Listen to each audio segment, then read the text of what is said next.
വചനാഗ്നി വചനാഗ്നി ആത്മാവിൽ അഭിഷേക വചനാഗ്നി വചനാഗ്നി വചനാഗ്നി ആത്മാവിൽ അഭിഷേക വചനാഗ്നി ദേശങ്ങൾ രാജ്യങ്ങൾ ഗോത്രങ്ങൾ വംശങ്ങളെങ്ങും അറിയട്ടെ വചനാഗ്നി ദേശങ്ങൾ രാജ്യങ്ങൾ ഗോത്രങ്ങൾ വംശങ്ങളെങ്ങും പടരട്ടെ വചനാഗ്നി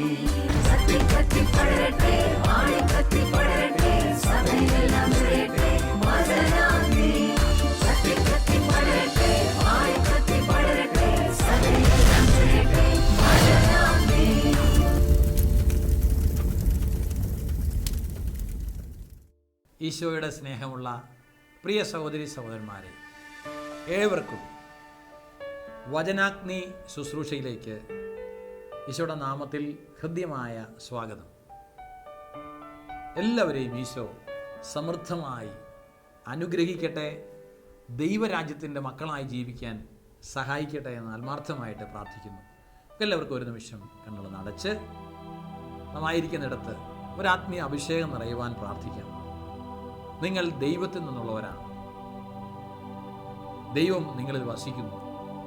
നിങ്ങൾ ലോകത്തെ ജയിച്ചിരിക്കുന്നു. ഈശോയെ, ഈ തിരുവചനങ്ങളെ ഓർത്ത് നന്ദി പറയുന്നു. ഞങ്ങൾ ദൈവത്തിൽ നിന്നുള്ളവരാണ്. ഞങ്ങൾ ലോകത്തെ ജയിച്ചവരാണ്. കാരണം ഞങ്ങളുടെ ഗുരുവും കർത്താവും നാഥനുമായ ഈശോ മിശിഹ ഞങ്ങൾക്ക് വിജയം നേടുത്തന്നവരാണ്. ഈശോയെ, ഈ മണിക്കൂറിൽ ഞങ്ങളെ തന്നെ പൂർണ്ണമായും അവിടുത്തെ പരിശുദ്ധാത്മാവിൻ്റെ നിറവിനായി സമർപ്പിക്കുന്നു. വചനം പങ്കുവയ്ക്കുന്ന എളിയ ദാസന്റെ മേൽ ആത്മാവെ പ്രബോധന വരമായി അഭിഷേകമായി വന്ന് നിറയണം. ഈ വചനം കേൾക്കുന്ന ഓരോ ദൈവ പൈതലിൻ്റെ മേലും ആത്മാവും ജീവനുമായി, സൗഖ്യവും വിശുദ്ധിയുമായി, വിടുതലും ശക്തിയുമായി വചനം മാറട്ടെ എന്ന് പ്രാർത്ഥിക്കുന്നു. ലോകത്തിൻ്റെ മോഹങ്ങളിൽ പെട്ടുപോകാതെ ദൈവത്തിൻ്റെ കൃപയിൽ നിറഞ്ഞവരാകുവാൻ ഞങ്ങളെല്ലാവരും പ്രാപ്തരാകട്ടെ. അതിനായി ഞങ്ങൾ പ്രാർത്ഥിക്കുന്നു. പരിശുദ്ധ അമ്മേ മാതാവേ, പരിശുദ്ധാത്മാവിനാൽ ഞങ്ങൾ നിറയപ്പെടുവാൻ അമ്മ ഞങ്ങൾക്ക് വേണ്ടി പ്രാർത്ഥിക്കുന്നു. നന്മ നിറഞ്ഞ മറിയമേ, സ്വസ്തി, കർത്താവ് അങ്ങയോടുകൂടെ സ്ത്രീകളിൽ അങ്ങ് അനുഗ്രഹീതയാവുന്നു. നിരന്തരഫലമായി ഈശോ അനുഗ്രഹീതനാകും. പരിശുദ്ധ മറിയമേ, തമ്പുരാന്റെ അമ്മേ, പാപികളായ ഞങ്ങൾക്ക് വേണ്ടി ഇപ്പോഴും ഞങ്ങളുടെ മരണസമയത്തും തമ്പുരാനുടെ അപേക്ഷിച്ചുള്ളമേ. ആമീൻ. ഈശോയുടെ സ്നേഹം നിറഞ്ഞ പ്രിയ സഹോദരങ്ങളെ, നമ്മളിന്ന് ധ്യാനിക്കുന്നത് വിശുദ്ധ മത്തായി അറിയിച്ച സുവിശേഷത്തിലെ 13-ാം അധ്യായത്തിലെ ചില ഉപമകളാണ്. നമുക്കറിയാം, മത്തായി സുവിശേഷത്തിൽ 13-ാമത്തെ അധ്യായം ദൈവരാജ്യത്തിൻ്റെ രഹസ്യങ്ങൾ വെളിപ്പെടുത്തുന്ന ഉപമകൾ കൊണ്ട് നിറഞ്ഞതാണ്. എന്തിനാണ് ഈശോ ഉപമകൾ പറയുന്നത് എന്ന് ശിഷ്യന്മാര് ഈശോയോട് ചോദിച്ചപ്പോൾ ഈശോ തന്നെ പറയുന്നുണ്ട്, നിങ്ങൾ ഭാഗ്യമുള്ളവരാണ്, നിങ്ങൾക്ക് ദൈവരാജ്യത്തിൻ്റെ രഹസ്യങ്ങൾ ലഭിക്കാനുള്ള വരം കിട്ടിയിട്ടുണ്ട്. എന്നാൽ പുറത്തുള്ള മറ്റു ആളുകൾക്ക് അങ്ങനെയല്ല. അവർക്ക് അവ ഉപമകൾ വഴി നൽകപ്പെടുന്നു. കാരണം അവർക്ക് ആ ഉപമകളിലൂടെ മാത്രം മനസ്സിലാക്കാനുള്ള കഴിവേ ഉള്ളൂ. ഈശോയിൽ നിന്ന് ദൈവരാജ്യത്തിൻ്റെ രഹസ്യങ്ങൾ വെളിപ്പെടുത്താൻ തക്ക വിധമുള്ള ഒരു വളർച്ചയിലേക്ക്, ഒരു തുറവിയിലേക്ക് അവരെത്തിയിട്ടില്ല. അതുകൊണ്ടാണ് ഉപമകളിലൂടെ സംസാരിക്കുന്നത് എന്ന് ഈശോ പറയുകയാണ്. ഇവിടെ നമുക്കൊരു സംശയം തോന്നാവുന്ന ഒരു വചനമുണ്ട്. 13-ാം അധ്യായത്തിൻ്റെ 12-ാമത്തെ തിരുവചനമാണ്. ഉള്ളവന് നൽകപ്പെടും, അവന് സമൃദ്ധി ഉണ്ടാവുകയും ചെയ്യും. ഇല്ലാത്തവനിൽ നിന്ന് ഉള്ളതുപോലും എടുക്കപ്പെടും. അതുകൊണ്ടാണ് ഞാൻ അവരോട് ഉപമകൾ വഴി സംസാരിക്കുന്നത്. Price the Lord. ഹല്ലേലൂയ. എന്താണ് ഈ ഉള്ളത്, ഉള്ളവൻ? എന്താണ് ഇല്ലാത്തത്, ഇല്ലാത്തവൻ? സുവിശേഷത്തിലേക്ക് സൂക്ഷ്മതയോടെ നോക്കിയാൽ നമുക്ക് മനസ്സിലാകും, സ്വർഗരാജ്യത്തിൻ്റെ രഹസ്യങ്ങൾ സ്വീകരിക്കാൻ തക്ക വിധത്തിൽ ഹൃദയത്തിൽ തുറവിയുള്ളവന് വീണ്ടും നൽകപ്പെടും. തുറവിയില്ലാത്തവന് ഉള്ളതെന്നവൻ വിചാരിക്കുന്നത് പോലും അവനിൽ നിന്ന് എടുക്കപ്പെടും. ആദ്യത്തെ ഉപമ വിതക്കാരൻ്റെ ഉപമയാണ്. അവിടെ 100 മേനിയും 30 മേനിയും 60 മേനിയും വിളവുണ്ടാകുന്നത് ഒരുക്കപ്പെട്ട നിലത്തിലാണ്. ആ ഒരുക്കപ്പെട്ട നിലം ഏതാണ്? മനുഷ്യ ഹൃദയമാണ്. വിതയ്ക്കപ്പെട്ട വിത്ത് ദൈവത്തിൻ്റെ വചനമാണ്. ദൈവത്തിൻ്റെ വചനത്തിന് വളരാൻ ഒരുക്കപ്പെട്ട ഹൃദയമുള്ളവനിൽ വീണ്ടും വീണ്ടും നൽകപ്പെട്ടുകൊണ്ടിരിക്കും. എന്നാൽ ദൈവത്തിൻ്റെ വചനത്തെ സ്വീകരിക്കുവാനുള്ള തുറവിയില്ലാത്തവനിൽ നിന്ന്, ഒരുക്കമില്ലാത്തവനിൽ നിന്ന് ഉള്ളതെന്നവൻ കരുതുന്നത് കൂടി എടുക്കപ്പെടും. മുൾച്ചെടി പോലെ, പാറപ്പുറം പോലെ, പാതയോരം പോലെ ഫലമില്ലാത്തൊരു ജീവിതമായി മാറും. പ്രിയപ്പെട്ടവരെ, അതുകൊണ്ട് ഈ വചനം കേൾക്കുമ്പോൾ നമ്മൾ ആത്മാർത്ഥമായി പ്രാർത്ഥിക്കേണ്ടത്, കർത്താവേ, എനിക്ക് ദൈവരാജ്യത്തിൻ്റെ രഹസ്യങ്ങൾ ഗ്രഹിക്കാൻ, ദൈവത്തിൻ്റെ വചനത്തിൻ്റെ പൊരുളറിയാനുള്ളൊരു തുറവി എൻ്റെ ഹൃദയത്തിൽ തരണമേ. അതുകൊണ്ടാണ് നമ്മൾ വചന ശുശ്രൂഷയിലൊക്കെ പരിശുദ്ധാത്മാവിനെ വിളിക്കുന്നത്. പരിശുദ്ധാത്മാവ് ഹൃദയം ഒരുക്കണം, നിറയണം. എങ്കിലേ ആത്മാവും ജീവനുമായ വചനത്തെ ഉൾക്കൊള്ളുവാനായിട്ട് നമുക്ക് സാധിക്കുകയുള്ളൂ. ഈ വചനം കഠിനമാണ് എന്ന് പറഞ്ഞ് അനേകം ശിഷ്യന്മാർ ഈശോയുടെ അടുക്കൽ നിന്ന് ഒഴിഞ്ഞു പോകുന്നതായിട്ട്, പിന്നീട് ഒരിക്കലും അവനെ അനുഗമിക്കാത്ത അവസ്ഥയിലേക്ക് പോകുന്നതായിട്ട് യോഹന്നാന്റെ സുവിശേഷം 6-ാം അധ്യായത്തിൽ 66-ാമത്തെ തിരുവചനത്തിൽ നമ്മൾ വായിക്കുന്നുണ്ട്. 63-ാമത്തെ തിരുവചനത്തിലാണ് ആത്മാവും ജീവനുമാണ് ഞാൻ നിങ്ങളോട് പറഞ്ഞ വചനങ്ങളെന്ന് പറയുന്നത്. പത്രോസ് പറയുകയാണ്, നിത്യജീവൻ്റെ വചസ്സുകൾ നിൻ്റെ പക്കലുണ്ട്. അവന് വചനം സ്വീകരിക്കാൻ പറ്റിയവനാണ്, തുറവിയുള്ളവനായിരുന്നു പത്രോസ്. അതുകൊണ്ടാണ് ആ വചനത്തിനനുസരിച്ച് അവൻ്റെ സ്വരം കേൾക്കുമ്പോഴൊക്കെ അനുദപിക്കുവാൻ പത്രോസിന് പറ്റിയത്. അവന് കൂടുതൽ നൽകപ്പെട്ടു. അവൻ തിരുസഭയുടെ താക്കോൽ സൂക്ഷിപ്പുകാരനായി മാറി, സ്വർഗരാജ്യത്തിൻ്റെ താക്കോൽ സൂക്ഷിപ്പുകാരനായി മാറി, സഭയുടെ തലവനായി മാറി. എന്നാൽ ഈ തുറവിയില്ലാത്തവർക്ക്, വചനം ഗ്രഹിക്കാനുള്ള തുറവിയില്ലാത്ത യൂദാസിനെ പോലെ കുറ്റബോധം കൊണ്ടും നിരാശ കൊണ്ടുമൊക്കെ നാശത്തിലേക്ക് പോകേണ്ട അവസ്ഥ വരും. അതുകൊണ്ട് പ്രിയപ്പെട്ടവരെ, ഹൃദയം തുറന്ന് വചനം ഗ്രഹിക്കാനുള്ളൊരു അഭിഷേകത്തിന് വേണ്ടി ആത്മാർത്ഥമായിട്ട് നമുക്ക് പ്രാർത്ഥിക്കാം. നമ്മൾ ചിന്തിക്കുന്ന തിരുവചനം 13-ാം അധ്യായത്തിൻ്റെ 44 മുതലുള്ള തിരുവചനങ്ങളാണ്. അവിടെ ഈശോ സ്വർഗരാജ്യത്തെ അഥവാ ദൈവരാജ്യത്തെ സൂചിപ്പിക്കാൻ 3 ഉപമകൾ ഒരുമിച്ച് ഒരു പെരിക്കോപ്പിനുള്ളിൽ പറയുന്ന ഭാഗമാണ് 44 മുതൽ 52 വരെയുള്ള തിരുവചനം. ബൈബിളുള്ളവർക്ക് സാധിക്കുമെങ്കിൽ ആ ബൈബിളും തുറന്ന് ഈ വചനത്തെ നമുക്ക് നമ്മുടെ കണ്ണുകൾ കൊണ്ട് കാണാൻ, കൈകൾ കൊണ്ട് സ്പർശിക്കാൻ, കാതുകൾ കൊണ്ട് കേൾക്കാൻ, ഹൃദയത്തിൽ സ്വീകരിക്കാൻ, അതുവഴി ഫലം പുറപ്പെടുവിക്കുവാൻ നമ്മളെ കൊണ്ട് പറ്റുന്ന വിധത്തിൽ പരിശ്രമിച്ചു നോക്കാം.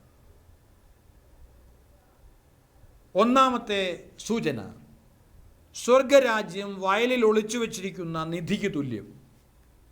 അത് കണ്ടെത്തുന്നവൻ അത് മറച്ചു വയ്ക്കുകയും സന്തോഷത്തോടെ പോയി തനിക്കുള്ളതെല്ലാം വിറ്റ് ആ വയൽ വാങ്ങുകയും ചെയ്യും. നമുക്കറിയാം, പാലസ്തീനായിലെ പശ്ചാത്തലത്തിൽ എപ്പോഴും യുദ്ധങ്ങളെ അഭിമുഖീകരിച്ചുകൊണ്ടിരുന്നൊരു ജനവിഭാഗമാണ്.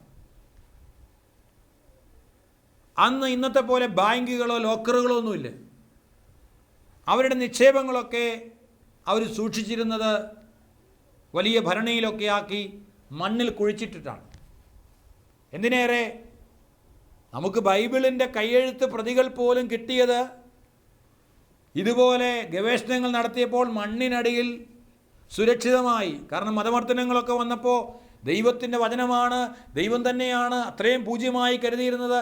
നശിപ്പിക്കപ്പെടാതിരിക്കാൻ വേണ്ടി പുണ്യപിതാക്കന്മാർ അവയെ മണ്ണിൽ കുഴിച്ചിട്ടു. നിധി പോലെ ഖുംറാൻ സ്ക്രോളുകളിൽ നമുക്ക് കിട്ടിയത് ആ ഖുർആൻ കമ്മ്യൂണിറ്റിയുടെ അവരുപയോഗിച്ചിരുന്ന വചനത്തിൻ്റെ ചുരുളുകളാണ്.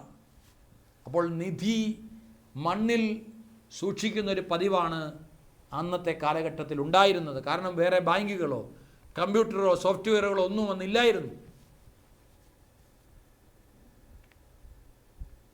ഒരുപക്ഷെ ഈ നിധി സൂക്ഷിച്ചു വെച്ച വ്യക്തി മറ്റാരോടും പറഞ്ഞിട്ടുണ്ടാവില്ല. വെളിപ്പെടുത്താൻ പറ്റാതെ അദ്ദേഹം അല്ലെങ്കിൽ യുദ്ധത്തിലോ അല്ലാതെയോ ഒക്കെ മരണപ്പെട്ടു പോയിട്ടുണ്ടാകാം. അല്ലെങ്കിൽ അവർക്ക് ആ നാട്ടിൽ നിന്ന് പലായനം ചെയ്യേണ്ടി വന്നിട്ടുണ്ടാകാം. അപ്പോൾ ഈ നിധി മണ്ണിനടിയിൽ കിടക്കുന്നു. പിന്നീട് ആരെങ്കിലുമൊക്കെ ഏതെങ്കിലും സന്ദർഭത്തിൽ സാഹചര്യവശാൽ ഈ നിധി കണ്ടെത്താനിടയായാൽ അവൻ തനിക്കുള്ളത് മുഴുവൻ വിറ്റ് ഈ നിധിയുള്ള പറമ്പ് വാങ്ങും. കാരണം അതിൻ്റെ ചുറ്റുവട്ടത്ത് കിളച്ചു നോക്കിയാൽ കൂടുതൽ കിട്ടാൻ സാധ്യതയുണ്ട്. അത് കിളയ്ക്കാൻ അവൻ അനുവാദം കിട്ടണമെങ്കിൽ അവൻ്റെ സ്വന്തമാക്കണം അത്. ഇതാണ് ഈശോ പറയുന്നത്, സ്വർഗരാജ്യം ഇതുപോലെയാണ്.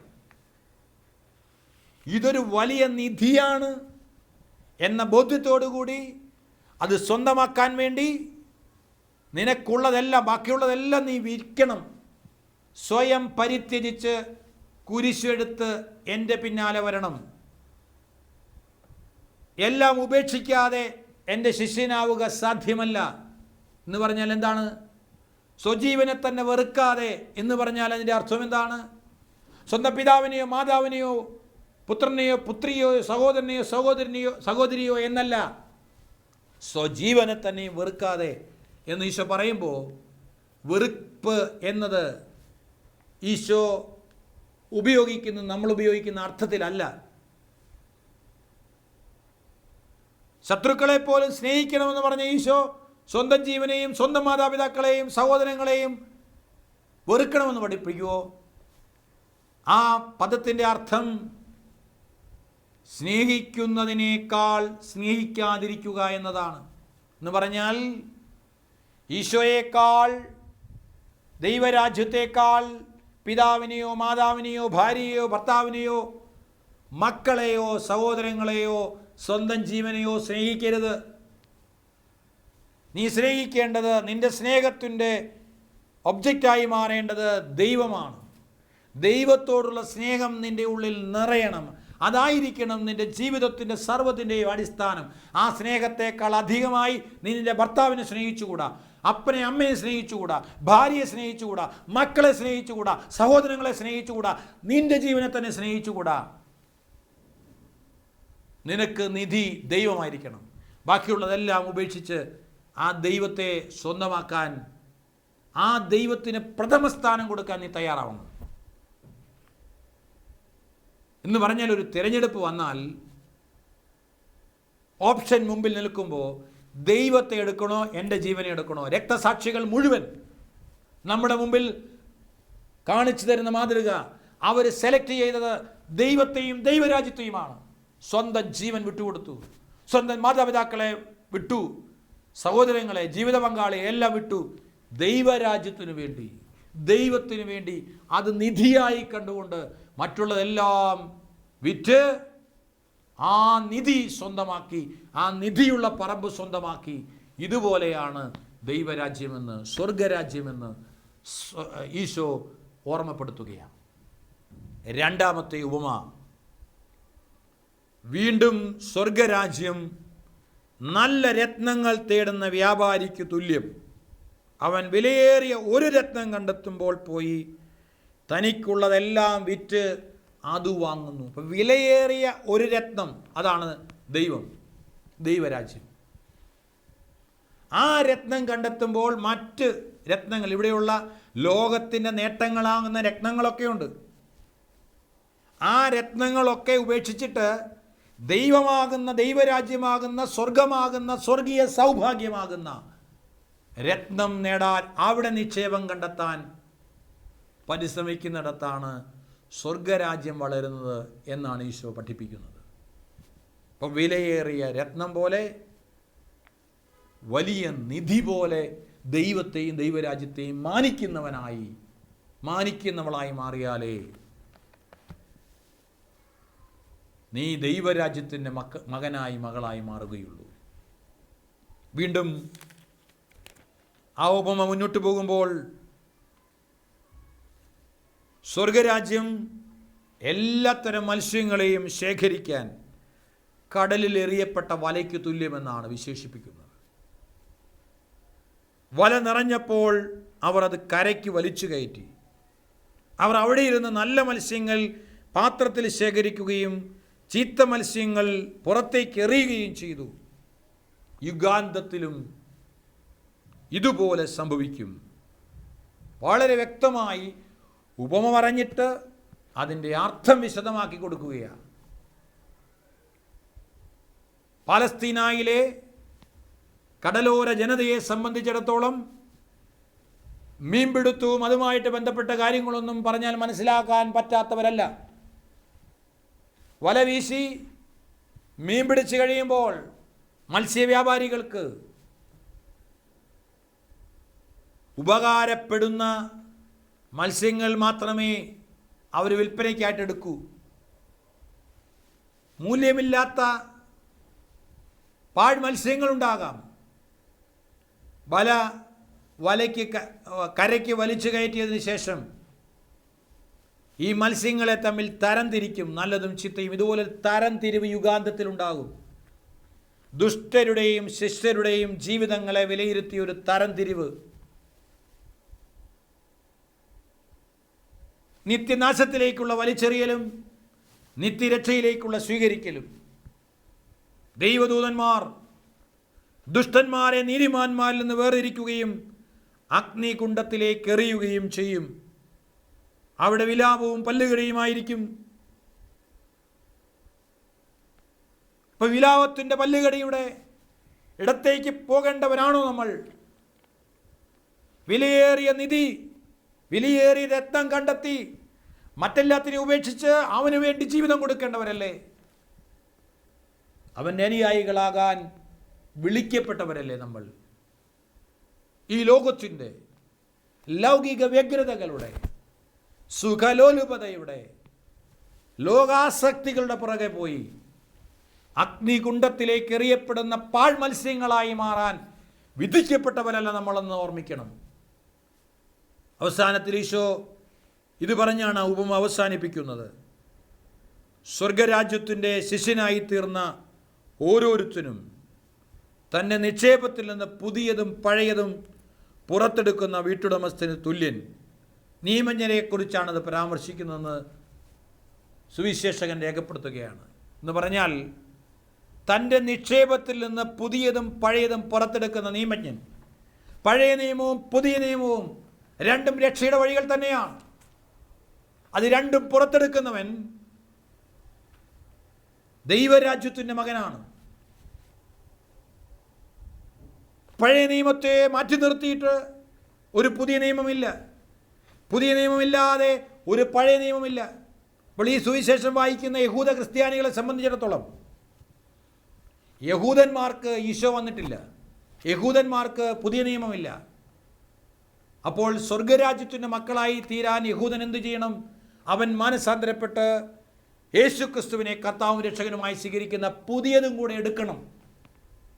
എന്നാലേ അവൻ സ്വർഗരാജ്യത്തിൻ്റെ മകനായി മാറുകയുള്ളൂ. ഇത് സുവിശേഷം വായിക്കുന്ന യഹൂദരായ ആളുകൾക്ക്, ഒരുപക്ഷെ വിശ്വാസത്തിലേക്ക് കടന്നു വന്ന യഹൂദ ക്രിസ്ത്യാനികൾക്ക് ഒരു ഊർജം പകരാൻ ഉദ്ദേശിച്ചുകൊണ്ട് ഈശോയുടെ പ്രബോധനത്തെ പരിശുദ്ധാത്മ നിവേശനത്താൽ ഈ സുവിശേഷകൻ അവതരിപ്പിക്കുകയാണ്.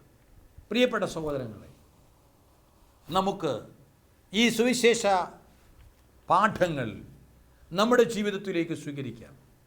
ദൈവരാജ്യത്തിൻ്റെ രഹസ്യങ്ങൾ ഗ്രഹിക്കുവാൻ തക്ക വിധത്തിൽ ദൈവവചനത്തോട്, ദൈവിക നിയമങ്ങളോട്, സഭാപ്രബോധനങ്ങളോട് ഒരു തുറവി എനിക്കുണ്ട് എങ്കിൽ കൂടുതൽ എനിക്ക് നൽകപ്പെടും, ഇല്ലെങ്കിൽ ഉള്ളതുപോലും എടുക്കപ്പെടും. ഈ തുറവിയുള്ള,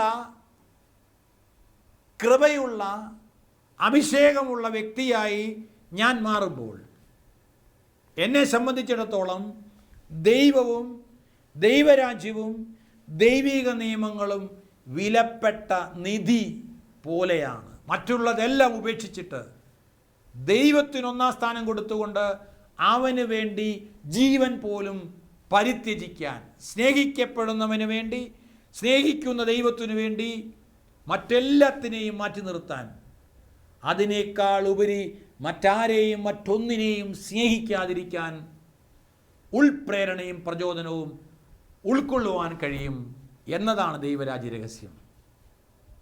വിലയേറിയ രത്നം കണ്ടെത്തിയ വ്യാപാരിയെ പോലെ ഈ ലോകത്തിൽ കണ്ടെത്തിയ രത്നങ്ങളുണ്ടാകാം. സമ്പത്ത്, സ്ഥാനമാനങ്ങൾ, ജോലി, ബന്ധങ്ങൾ, ലോകം തരുന്ന സന്തോഷങ്ങൾ, ഇതെല്ലാം വിറ്റിട്ട് ദൈവത്തിൻ്റെ അമൂല്യരത്നമാകുന്ന സ്വർഗരാജ്യം നേടാൻ, നിത്യജീവന്റെ അമൂല്യരത്നത്തിൻ്റെ അവകാശിയാകാൻ വചനം നമ്മെ ഓർമ്മപ്പെടുത്തുകയാണ്. യുഗാന്ത്യത്തിൽ മുക്കുവന്മാര് വലയിൽ നിന്ന് നല്ലതും ദുഷിച്ചതും വേർതിരിക്കുന്നത് പോലെ നീതിമാന്മാരെയും നീതിരഹിതരെയും വേർതിരിക്കുന്ന ഒരു ദൈവത്തിൻ്റെ മുമ്പിൽ ഞാൻ നിൽക്കപ്പെടേണ്ടവനാണെന്നും അവിടെ സൗഭാഗ്യത്തിലേക്ക് സ്വീകരിക്കപ്പെടേണ്ടവനാണ്, പുറത്തെ അഗ്നികുണ്ഡത്തിലേക്ക് എറിയപ്പെടേണ്ടവനല്ല എന്നുള്ള ബോധ്യത്തോടുകൂടി സ്വർഗീയ നിക്ഷേപം കരുതി വെച്ച് ജീവിക്കുവാൻ വചനം നമ്മെ ഓർമ്മപ്പെടുത്തുകയാണ്. അവസാനത്തിൽ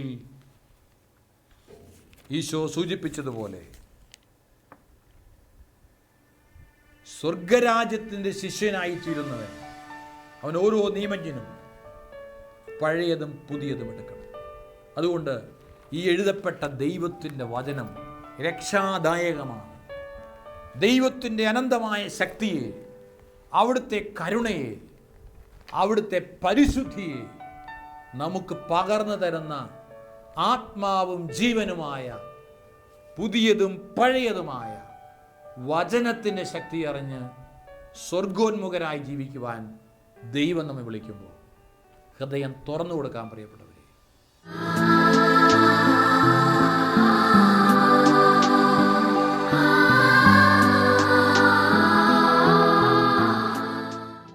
കണ്ണുകളടയ്ക്കാം. നമ്മുടെ ഹൃദയം തുറന്നു കൊടുക്കുന്നതിൻ്റെ പ്രതീകമായി നമ്മുടെ കരങ്ങളിൽ നിന്ന് തുറന്നു പിടിക്കാം. ദൈവരാജ്യം, സ്വർഗരാജ്യം, അതിൻ്റെ രഹസ്യം എനിക്ക് കിട്ടണം. അതിനുവേണ്ടി മറ്റെല്ലാം എനിക്ക് ഉപേക്ഷിച്ച് അത് സ്വന്തമാക്കാൻ വേണ്ടി പരിശ്രമിക്കണം. അതിനെന്നെ അനുഗ്രഹിക്കണം ഈശോയെ. ലോകം മുഴുവൻ ഞാൻ നേടിയാലും എൻ്റെ ആത്മാവ് നഷ്ടമായാൽ എന്ത് പ്രയോജനം? സ്വർഗത്തിലെ ദൂതന്മാരുടെ മുമ്പിൽ ദൈവം എന്നെ ഏറ്റുപറയാൻ തക്കവിധം ഈ ഭൂമിയിൽ ദൈവത്തെ ഞാൻ ഏറ്റുപറയുന്നില്ലെങ്കിൽ എൻ്റെ ജീവിതം കൊണ്ട് എന്ത് ഫലം? ദൈവമേ അനുഗ്രഹിക്കണമെന്ന് പ്രാർത്ഥിക്കാം. കരങ്ങൾ തുറന്ന് അല്പമൊന്ന് ഉയർത്തിപ്പിടിച്ച് ശക്തമായി സ്വർഗത്തിലെത്തണമെന്നുള്ള ആഗ്രഹത്തോടെ സ്വർഗത്തിൽ ദൈവത്തെ സ്തുതിക്കുന്ന മാലാഖമാരുടെ വിശുദ്ധരോട് ചേർന്ന് സ്വരം ഉയർത്തി സ്തുതിച്ച് പ്രാർത്ഥിക്കാം. Hallelujah, hallelujah, hallelujah, hallelujah, hallelujah, hallelujah. യേശുവേ നന്ദി. ദൈവമേ ആരാധന. ദൈവരാജ്യത്തിൻ്റെ രഹസ്യങ്ങൾ ഞങ്ങൾക്ക് വെളിപ്പെടുത്തി തരണമേ. ദൈവരാജ്യത്തിന് വിരുദ്ധമായതിനെയെല്ലാം വെറുത്തുപേക്ഷിക്കാനുള്ള ആത്മീയ കൃപയും അഭിഷേകവും തരണമേ. Hallelujah, hallelujah, hallelujah, hallelujah, hallelujah, hallelujah, hallelujah, hallelujah. യേശുവേ ആരാധന, ആരാധന, ആരാധന, ആരാധന, ആരാധന, ആരാധന, ആരാധന, ആരാധന. പരിശുദ്ധാത്മാവേ ആരാധന, പരിശുദ്ധാത്മാവേ ആരാധന, പരിശുദ്ധാത്മാവേ ആരാധന. Price the Lord. Hallelujah, hallelujah, hallelujah. പരിശുദ്ധ അമ്മേ മാതാവേ, അമ്മ വഴിയായി ഞങ്ങൾ ഈശോയ്ക്ക് നന്ദി പറഞ്ഞ് പ്രാർത്ഥിക്കുന്നു. നന്മ നിറഞ്ഞ മറിയമേ, സുസ്ഥി കർത്താവ് അങ്ങയോടുകൂടെ സ്ത്രീകളിൽ അങ്ങ് അനുഗ്രഹിക്കപ്പെട്ടവളാകുന്നു. അങ്ങയുടെ ദുർബലമായി ഈശോ അനുഗ്രഹിക്കപ്പെട്ടവനാകുന്നു. പരിശുദ്ധ മറിയമേ തമ്പുരാന്റെ അമ്മേ, പാപികളായ ഞങ്ങൾക്ക് വേണ്ടി ഇപ്പോഴും ഞങ്ങളുടെ മരണസമയത്തും തമ്പുരാന്റെ അപേക്ഷിച്ചുകൊള്ളണമേ. ആമേൻ. Praise the Lord. ഹല്ലേലൂയ. ഈശോയെ നന്ദി, ഈശോയെ സ്തുതി.